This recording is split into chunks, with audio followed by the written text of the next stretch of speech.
The United States has conducted an operation that killed Osama bin Laden, the leader of Al-Qaeda. The killing of Osama bin Laden has been hailed as one of the Obama administration's greatest foreign policy triumphs.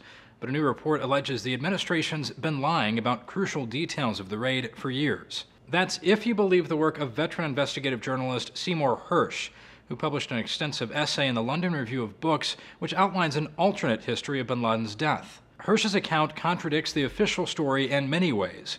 He asserts bin Laden was a captive of the Pakistani intelligence service when he was killed, and that Pakistan and the U.S. orchestrated the raid together, a collaboration President Obama betrayed when he went public with bin Laden's death. If true, the report would be another bombshell revelation from Hersh, who cemented his reputation with investigations into the My Lai massacre in 1969 and the Abu Ghraib detainee abuse scandal in 2004. Naturally, official denials of Hersh's story poured in Monday morning. The source that Hersh talked to has no idea what he's talking about. I simply have never heard of anything like this, and I've been briefed several times. But they almost needn't have bothered. Journalists from many different outlets were picking apart Hersh's account and labeling it a conspiracy theory before the official denials began to surface. And on the SEAL side, you have that they were training for a raid that you say they didn't need to do. Why were they training so hard? You have it in Utah, but it was supposedly in Nevada. And then you have the SEALs telling such a different account.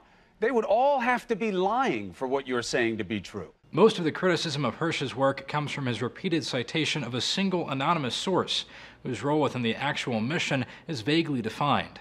The report has also drawn fire for contradicting established facts and relying on what critics call implausible conclusions. Some of the criticism has come from reporters whose work backs up the official story. CNN's Peter Bergen, who visited the compound and witnessed evidence of a firefight, calls Hersh's story, which denies the firefight ever happened, a farrago of nonsense.